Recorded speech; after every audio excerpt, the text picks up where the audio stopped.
And when you're 10,000 leagues under the sea, you need a good anchor. And let me tell you about our sponsor, Anchor. What's Anchor? Anchor is actually the easiest way to make a podcast, Steve. They give you the tools to make your podcast sound great and authentic. They distribute your podcast to Google Podcasts, Apple Podcasts, and many others. Huh, but is it for free? It's absolutely free, Squid, and you can make money with hardly any minimal listenership. All you gotta do is go to anchor.fm.com to download the app there.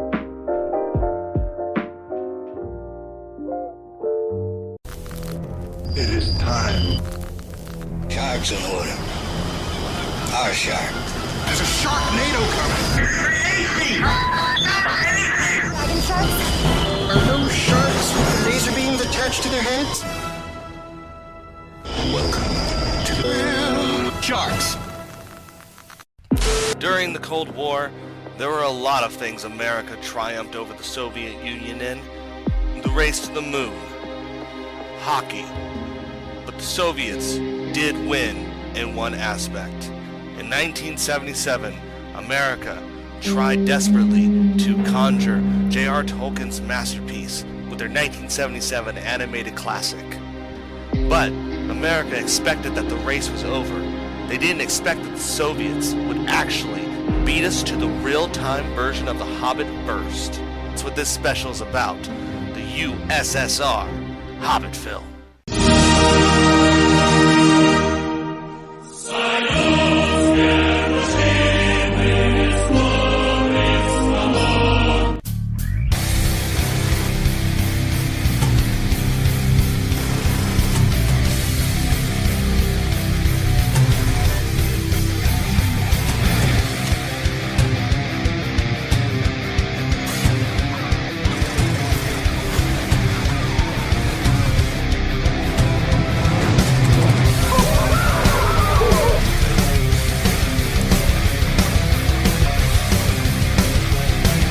Hey, what's going on, YouTube? It's your host, Rob, with Steve from the Real Sharks podcast, and we're going to do another Let's Talk About.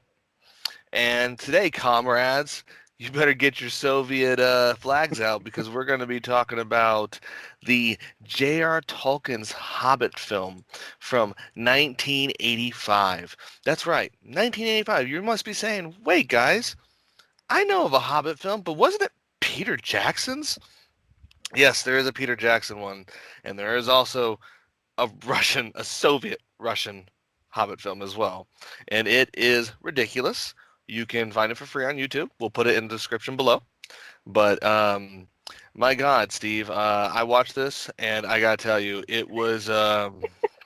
amazing. It was interesting. Like, as bad as it was, in some parts it made sense.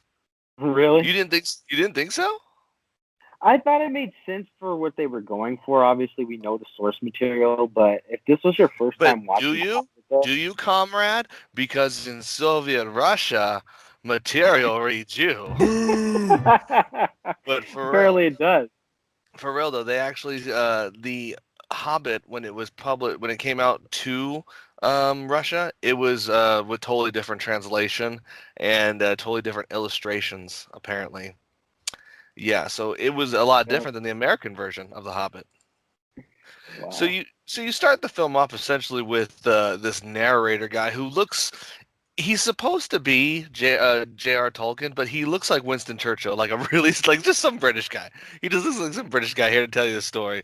Like, but in Russian, like, let me sit down and tell you with my umbrella. And it's not even raining inside. He has an umbrella inside too. I don't know if anyone's seen that, but he has an yeah. But yeah, I don't know if it's the director of the film, Vladimir Latskovsky. I'm butchering that guy's name, but that guy, I think that might have been him. He was like kind of narrating the thing, right? Yes. Throughout the whole movie. So it's really weird. They keep cutting back to this guy, so it was really weird. Yeah, he's known as the Professor. Zinovoy Gurdet was his name, I believe it was, and you also had Mykola Dinalovov as Bilbo Baggins. And let me tell you, there's just something about this guy as Bilbo Baggins I absolutely hate. I don't know why, but I love The Hobbit. The Hobbit is one of my favorite books of all time. But there's essentially, an essence of to come off humble and come off, maybe a little unwitty at times as being Bilbo. But this guy just comes off as like this dude who's like, yes, I'm the star of this freaking movie. And it's like he doesn't try unless lines are like fed to him. You know what I mean? He just Yeah. comes off. I don't know, his attitude of this, the way he carries himself as Bilbo drives me nuts in this movie. And yes, we sat down and watched it all. But okay, so first off, I love the way they have Gandalf too. Gandalf Best part of the film. He has like this long beard, and then he has all this glitter hair. He has glitter in his hair, which is amazing. Yeah. First of all, Rob, like, you got to talk about, he has glitter in his hair, right? So it's played by a person who's got like a long nose that has like makeup on it. He has glitter on his face, glitter in his beard. He has a fro. He has like sort of a fro going on that all has glitter in it. Like, Ivan Krasko was Gandalf. And just the way the dialogue is delivered in this too, he's like, I am Gandalf, and Gandalf means me. And we've talked about this too, Steve, and the level of epicness that is depicted in The Hobbit, because we've talked about how the 1970s one is just, there's just something to the dialogue, when he's like, enough. I am Gandalf, and Gandalf means me. It's just more epic. Yeah. It's more like, and then and then the Peter Jackson one, he's like, I'm Gandalf. Gandalf means me. And it's like in this one too, he's like, Gandalf means me. It's like, God, he's Gandalf, man, and let him announce himself. Let him announce himself. He's not a just wizard. come off like, oh, me, I'm Gandalf, and Gandalf is me. It was really weird. And then like Bilbo's reaction to everything is like, I understand. What? It's like a cartoon Scooby-Doo. He's That's making all these sounds. Crazy. He drives me crazy with it. It's just like, but literally, dude. We're already, like I said, we're still in the beginning of this film, and we haven't even gotten to it. But essentially, though, the dialogue for the most part is from The Hobbit. For the most part, it is. I was actually very, very impressed for the first I want to say like good 30 minutes, because most of the dialogue is really driven off the book. There are very few exceptions, and we'll get to that. But one of my favorite parts is, like, first of all, his Hobbit home. They show his Hobbit home in the background. It's obviously a painting or backdrop of green screen. Yeah, terrible. It's absolutely terrible. But once they get into his Hobbit home, it's a black stage.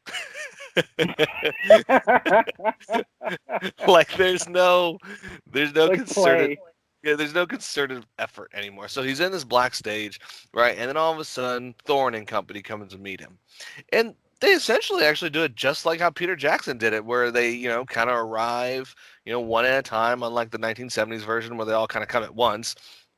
In this one, they actually were pretty accurate. They walk in. He's like, "Oh, hey, I'll just wait." He's like, "Would you like some, tea?" He's like, "No, plum pie would be good."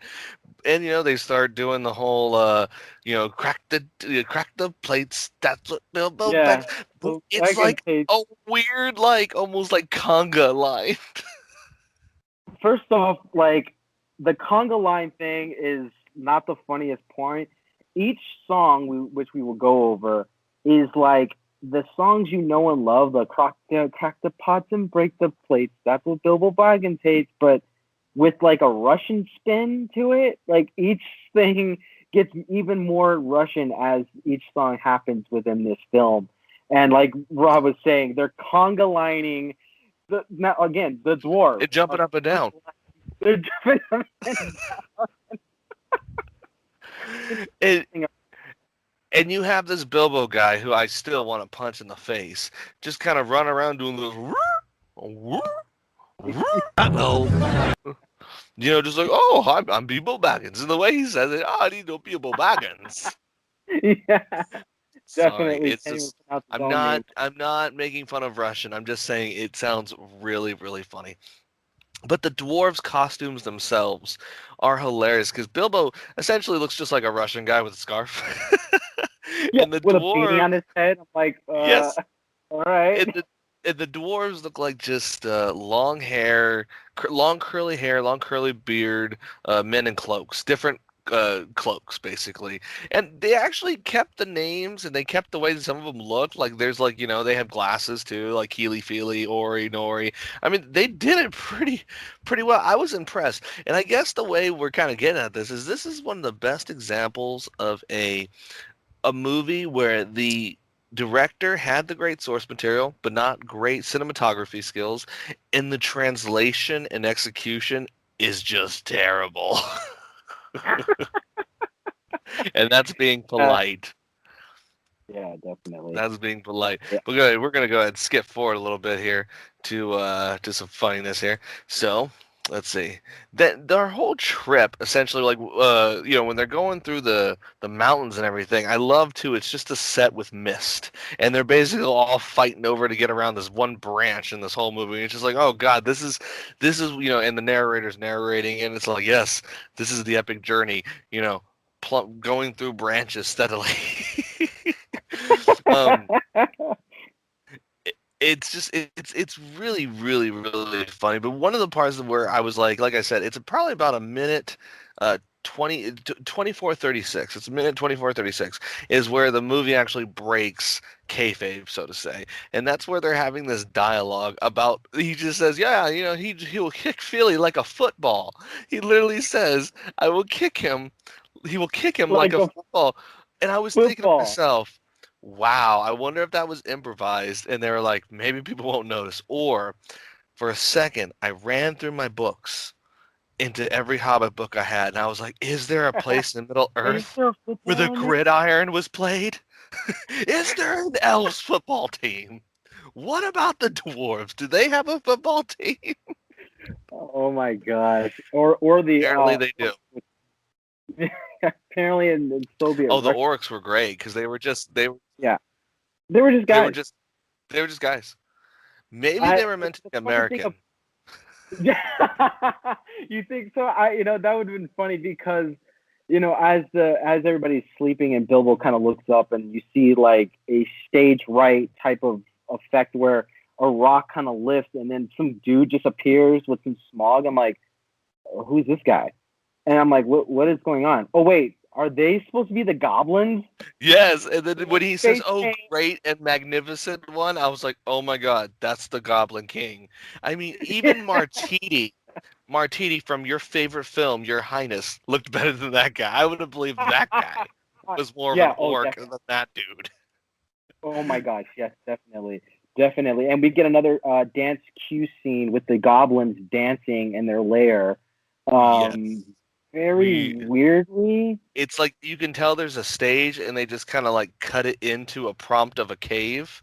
But they don't even know what they look like they're doing. They're like doing these weird turns with arms. It looks ridiculous. And Bilbo's watching them, and I don't know if it was the movie or what, but it starts to like get really shaky and crazy, and it's just like, oh my God, what is going on? But you know what I noticed though, Steve? What was really interesting, and maybe we should have brought this up in the beginning. Did you notice throughout this whole film there was not anything, and this is what made it even better, is there's not a lot of dialogue or suggestion, and I'm being dead serious, over anything more powerful than Mother Russia. Or something the Soviets can't take out. I'm not joking. They never say like Smaug is like the great and powerful, he is like, anything that can conquer man. They never talk about anything that can basically take out the world, like they kind of essentially, like they, talk about in The Hobbit, like, the One Ring, Smaug can destroy the world, all these different aspects that can control the world and destroy the world. None of that's in there. A lot of that dialogue is left out as if to say, like, the Soviets, we could come in and take over Middle Earth. I'm being dead serious. Yeah, because it's almost like the Godzilla, the American Godzilla, where essentially the movie was just about America being able to kick Godzilla's ass. That's essentially what it was. In this movie, seems like they're just really trying to hold back from saying like, yeah, there is this fantasy, but it's not stronger than the Soviet Union and Mother Russia. Right. In this mythological place, it has Yes. nothing to the motherland. It's like, of No. course it does it. It's a Right. farce, yeah, and I'm not being stupid, my audience. I'm being serious. It really kind of seems like it's almost propaganda. It's like they're trying to make the lore less powerful than realism, if that makes sense. Kind of why they had Bilbo Baggins, the actor, kind of be the way, because he kind of just is just a Russian guy being Russian, and we kind of see that Yes, where thank he is you. when he gets into the cave of gloom with Gollum, and we see Gollum how he looks, Rob, which was hilarious. How did Gollum look? How did He you? looked like a guy His, that had trash bags like just piled all over him. He looked like a bum. He looked like a bum. Maybe that was the whole with a big thing. shower cap on his head. Yes. But first, I want to really emphasize one part of the movie that I have to give into the special effects. That part when they do Glamdrim, the faux hammer, and that sword goes whoop, and stabs him. Amazing. Amazing, right? Amazing. That was great. Amazing. Definitely. But yeah, but they did do another part they did have in the story, and might I add, like this whole part in the story, they're still running dialogue out of the book. They're still doing dialogue, and they do the riddles. Gollum and him have a riddle, but it's almost essentially like the guy talking to his own, like a self, because they have no emotion, they have no anything, and even when he finds the ring, he's like, "Oh, ring! Oh, I'll save this for later." Definitely, Nothing. like no emotion. He's just like, okay, here's the line. I'm reading it. Like Gollum's supposed to scare him, and Bilbo's sitting there Yeah. unfazed. Like, all right, like why are you touching me? And this is like weird. Not to mention not to mention Gollum is literally acting like a bum, just kicking up his legs in the air and just like, talking about his fish and everything like that. Just weird.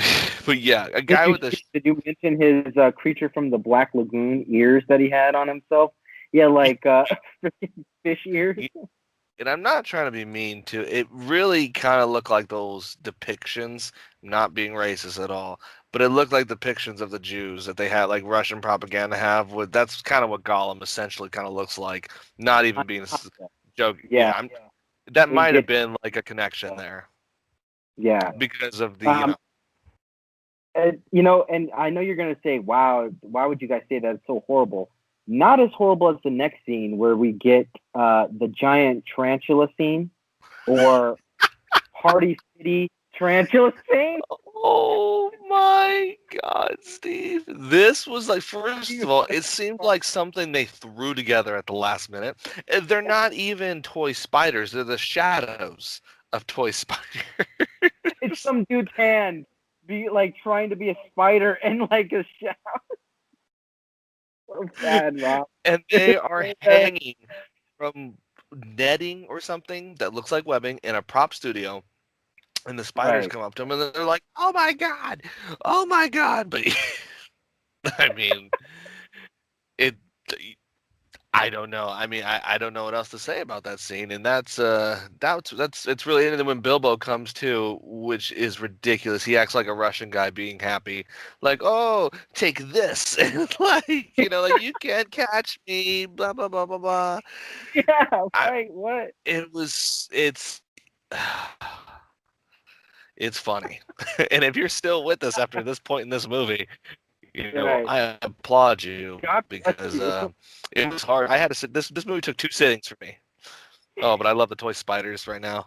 He's just standing there dancing. He's behind the web, throwing sticks at them. This is the part in like the original movies where they're like, "We're no match for Sting," and it's all epic and stuff, like Sting. No, you get this Russian guy just like, "Oh, you can't catch me." He goes hee haw hee haw, and then the spiders don't say anything because they're not real, and they kind of just go up. Here's the other thing too. Where is any mention of the ring? The ring is non-existent in this one. Non-existent. Yes. I mean, he does find the ring, but it doesn't play any major role. Once. Well, I think twice. I think he does it with Smaug, I believe. But yeah, he doesn't really. I don't think they had the budget, Rob, to be doing those type of effects, as we can see. they had a big budget to at least make a fake cardboard town for the people of Dale, because that Yeah, whole right. next dance sequence and songs that they had is weird. This whole like, some people have Wow. lanterns, some people don't, and then all of a sudden, and what they did is they basically used, they cropped the dwarves down to be like the size of children. They're not like when they say dwarves, they mean like, up to a man's waist. They don't mean up to a man's knees. I mean, like they made normal sized people gigantic people. Because Yeah. the thing about it is, I don't think they realized the continuity. Bilbo and Gandalf were standing like toe to toe, eye to eye, right? So like the whole movie. So does that mean Gandalf is also a dwarf? Because when that happens, they're all tiny. I'm like, what is going on here? I love it because what they did essentially too is they just basically filmed one scene and had the dwarf actors stand in front of a bigger screen and film it. And basically they're just reacting, just acting to the screen, and they're just basically doing reactions with no reactions. And it's great because, they do the original line like, "Oh, I am Thorin, original king of the mountain. I have returned." But then it gets to the climax. And, I might have to say, I think the reason this movie, Steve, wasn't that good, I'm going to be completely honest with you, because at this point I was loving it. But I really sat there and I said to myself, it would be better if it was 3 movies.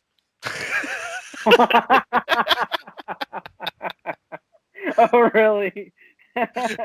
That's what would make Oh my this God. movie completely better, is if they just split it into 3.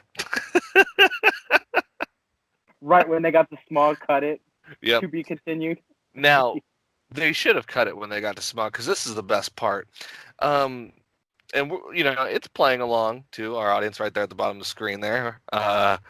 But as you can tell, Bilbo, who's supposed to be burgling something, goes in there like he's gonna mine something essentially, and meets Smog, who I guess you could say is in literal scale that J.R. Tolkien did, because he is really fucking tiny. And it's now I'm gonna be devil's advocate for the Russians here. They did get the scale somewhat right, because Smog has been dramatized over the years to be bigger, essentially. But he was never supposed to be a rubber puppet in a man's hand. Oh, okay, yeah. I am seriously debating whether or not since this is like my second time watching this film, I saw this scene. I don't know if I hate this scene a lot or if I love Commend it. Because like Rob, like somehow you have to commend the effort of what they did, because they went with Smog, and like you said, like they had some breathing effects that you guys could see with us. There's some stuff coming out of his nose, but oh my God, it's so bad. It's the greatest thing I've ever seen. It's better than The Room. I'm gonna just say that right now, guys. It's better than The Room. It was amazing, and Bilbo's response to him is amazing. Yes. He just starts laughing in his face, as you see here. He doesn't get scared again. It's funny. Yeah, it's great. But it's just a shame, Steve, because these guys had to do a good job on this film. Otherwise, they'd get sent to the gulag. Which is gonna be our next video of Where Are They Now? The Hobbit, a 1985 Russian cast. All in the gulag. Because it's an overtop the 1977 animated film. That's why they were there. Yep. But this puppet action, I mean, my God, the Muppets would be in envy of it, let me just tell you. And Bilbo's acting and his pinching of his nose and just being a basic Russian guy in a beanie cap, it just sells. It just really sells the whole thing. I mean, that's what sold me on this movie, is it being amazing to the point of where I think it needs to be 3 films. But just so you know, we're all being sarcastic. Or are you? I'm kind of digging the 3 films idea.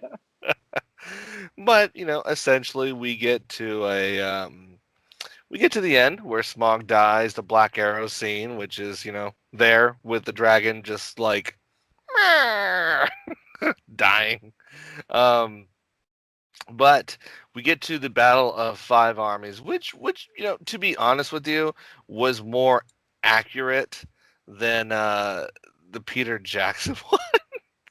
Because essentially Bilbo just gets hit on the head and he just basically passes out, wakes up, and they're like, "Oh," he's like, "What happened, everybody?" He's like, "Oh, we won," which is Yeah. it. Then Thorin is dying, and it's probably one of the most awkward scenes you've seen between two Russian guys ever. I mean, Yeah. I Yeah, mean, definitely. but overall though, you have to applaud the effort of a movie like this, Steve. You really do. You have to applaud it because They did something that most of us couldn't do, on whatever budget they had for this film. which It is was great. insanely. Like you said, Rob. It really was. If we could make all the jokes we want to, even you, audience, you're seeing it with us. As Bilbo It saunters off like that. just saunters. It was so weird. I think, like you said, I think he's probably the worst of the film because we're taking it from his perspective. So people are mad about the Battle of the Five Armies. It's actually the greatest part of this film that they did because you do kind of see like this thing where they had like a filter on the camera, so you see some people like fighting Yeah. and they're panning over. But then, yeah, like if you're following the unexpected journey of Bilbo, he never saw the battle happen because he was knocked out. So if he came through, then he'd be like, "Oh, what happened?" He's seeing Thorin dead and dying. That's more accurate than all the other stuff that had happened in the Peter Jackson film. But not the football. Not the I don't think about the football or the flying paper dragon that got shot down or Bilbo with glitter in his hair. Could have swore that was someone. Yeah, I'm pretty sure Gandalf was putting glitter in his hair. That's where he was the whole time. When they were like, where's Gandalf? He comes and goes as he's pleased. The real line actually was, "Where's Gandalf? That wizard is always making up his makeup." Yeah. Where's Gandalf? Gandalf is going between discos. That's what's happening right now before this film. Also, did you notice the room the narrator's in is completely empty with other chairs? It's like they just like they're like, "Here, this is the warehouse in which you're gonna do this in. We just gonna put these chairs in the background. Don't worry about it. You have an umbrella. Yeah. You have an umbrella and a bald cap, and a bull hat, a bowler hat. Sitting near here he is. You have nothing, no like drink or something, and he's like, "Okay, what am I supposed to do? Talk about the film now. Do it, okay?" And if he's just like, "All right, yeah, this is The Hobbit, I guess. There you go."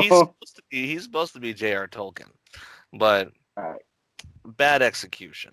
But overall, though, I think it was really funny, this film, and we're at the credits and everything. I think this movie is really funny because it was kind of this whole what I thought about immediately when you told me about this movie, Steve, was this idea of them coming out with the 1970s Hobbit film, and then it got over to Russia when some Russian guy saw it, and he was like, "Oh hell no! The Americans want to make a Hobbit cartoon. We're gonna do the live version. We'll do the live version." That's what it just seems like. It just seems like they're really, really, ambitious attempt to beat America to the Hobbit. Yeah. Like they tried to the moon. They're like, "We'll beat them to the Hobbit at least." So this was the Hobbit race. That you say that. The Hobbit race. Oh my God, the unforgotten race from the Cold War. This is Yes, it is. Kind of is. I mean, for people to make fun of this, you got to think about it. Like Robin said, this came out in 1985 at the pit of the Soviet Union. You can even see the Soviet flag, the Soviet logo on the top of the credits here. I'm surprised they didn't have the Soviet Union theme running as the credit theme song. What do you think the intro to this show is going to be?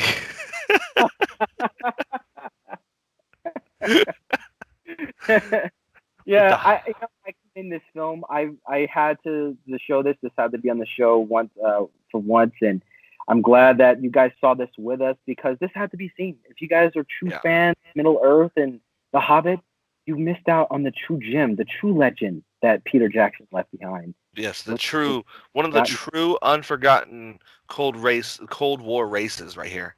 I mean, this might have been bigger than the moon. And the Soviets beat us there. Okay. I mean, they beat us to the Hobbit. Now, I'm sure we could sit here and debate all day whether it's true, whether those were real dwarfs in there or not. But the point I'm trying to make is they beat us.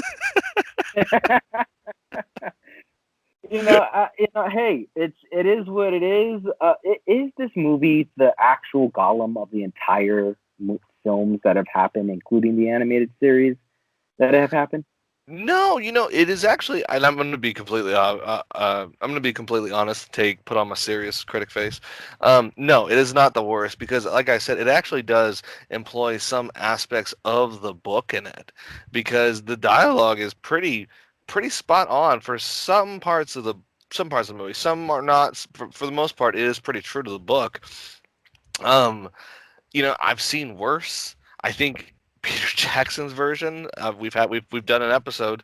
It's on the Chum Bucket. Make sure you check it out. It's the Chum Bucket Peter Jackson Hobbit movie. We discuss every single flaw in the Hobbit film in that one, because at least they weren't like, well, we know we're gonna make another one of these, so we're just gonna split it into 3 movies, or we're just gonna make it more like this upcoming series that we already knew about. Thank God they didn't do that. Thank God they didn't come out with Lord of the Rings first, and they were like, oh, we're gonna try and incorporate the Hobbit to make it Lord of the Rings when it already is Lord of the Rings. Definitely, I agree. So I enjoyed it in a really funny way. I did enjoy it. I thought it was funny. I think it's clever. You know what's funny about this, that you say that it's funny though? Comparing it to the 3 Hobbit films that we have. We have this one, we have the Peter Jackson film, and we have the 1977 animated film. Plus a film. Each one of those, plus that one. And each one of those films, I laugh at each of those Hobbit films for different reasons. Yeah. Which is why I agree with Rob in this instance, that this is not the worst of the series that we have had, of the franchise. No, it does do stuff that is worse. Like another cartoon. There's a few cartoon versions that are worse. Way terrible. Yeah. So before you kind of go and judge this film, they did try, and they did do some stuff, like Rob was saying, that is accurate to the series and to the book. So, hey, budget aside, right, and acting aside, they did stuff that kind of they tried it. Yeah, they tried to do it. They could have gone crazy. Yeah, they could have tried to make Superman and then turn into Edward Scissorhands, essentially, like history has shown before when it comes to movies. But yeah, comrades, that's going to be the 1985 USSR Hobbit film with your host, Steve and Rob. We hope you've enjoyed it. Make sure you give a listen. Make sure you listen, like, and subscribe. And stay on this channel to find more of our material. And we'll catch you guys on the flip side. So long, comrades. And remember, we watch you in Soviet Russia.